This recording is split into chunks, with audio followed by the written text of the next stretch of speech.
ABC 10 News at 7 starts now. Two men are now charged in connection to a sex abuse case involving San Diego's Christian Youth Theater, or CYT. ABC 10 News investigative reporter Jennifer Kastner first broke this story about sex allegations last summer. Thank you for joining us. I'm Kimberly Hunt. And I'm Steve Atkinson. Jennifer joins us from CYT's El Cajon headquarters with details about the suspects and a warning tonight.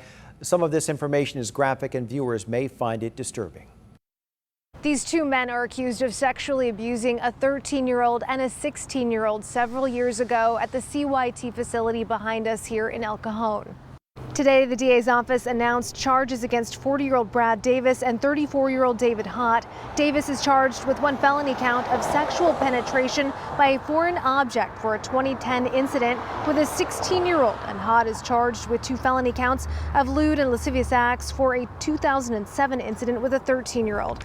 If convicted, Davis faces up to 3 years in prison and Hott faces up to 10 years in prison. Each is being held on $100,000 bail. It was last July when ABC 10 News first broke the story that multiple former CYT students were coming forward with stories of sexual assault, abuse, and misconduct.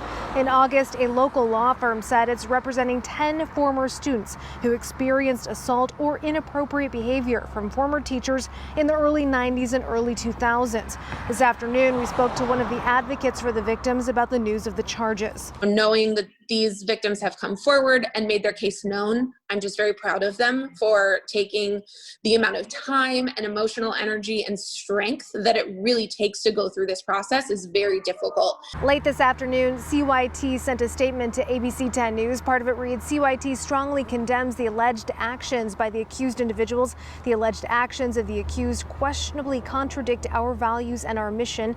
We have a thorough background check process for all our teachers, staff, and volunteers, as well as ongoing training requirements in child safety. Reporting from El Cajon, Jennifer Kastner, ABC 10 News. Tonight, the DA's office and San Diego police are asking for any additional victims of CYT to please come forward. Happening tomorrow, the county will consider new rules that could stop sex predators from being released in San Diego. And this comes on the heels of another failed effort to place a convicted violent sex offender named Douglas Badger.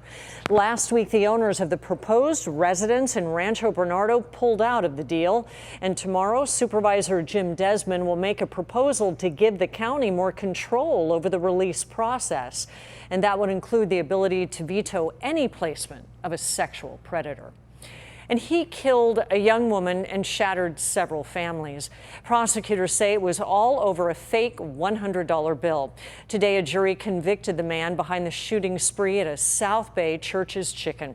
ABC 10 News reporter Rachel Bianco was live at the courthouse, where survivors say they're relieved with this verdict tonight. Rachel? Hi, Kimberly. The verdict brings the survivors and the victims' families justice, but there is no relief from the pain of losing a loved one.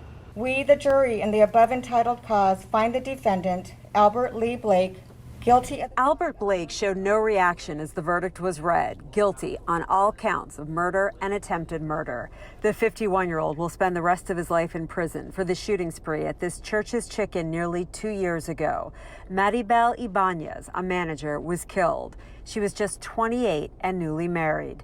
Two co-workers also shot and severely injured. Mario Rojas is one of them. He didn't show any emotions.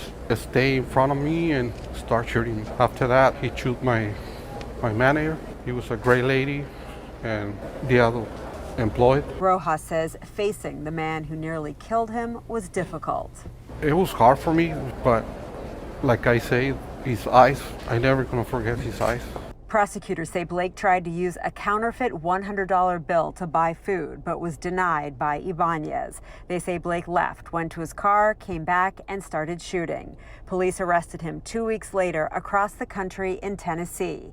There was no surveillance footage available from inside the restaurant, but investigators used images of Blake's car through smart streetlight cameras. They also relied on cell phone evidence, counterfeit bills with Blake's fingerprints on them, and gunshot residue found on the car's steering wheel and gear shift. The DA says witness testimony was also powerful. The defense argued Blake was wrongfully accused. No forensic evidence such as DNA or fingerprints tied him to the restaurant, and that the witness's identification of him was unreliable. Rojas says his injuries have left him unable to work. He is just thankful for the verdict. And I'm so happy for the justice. Blake faces 146 years to life in prison when he is sentenced here on November 2nd.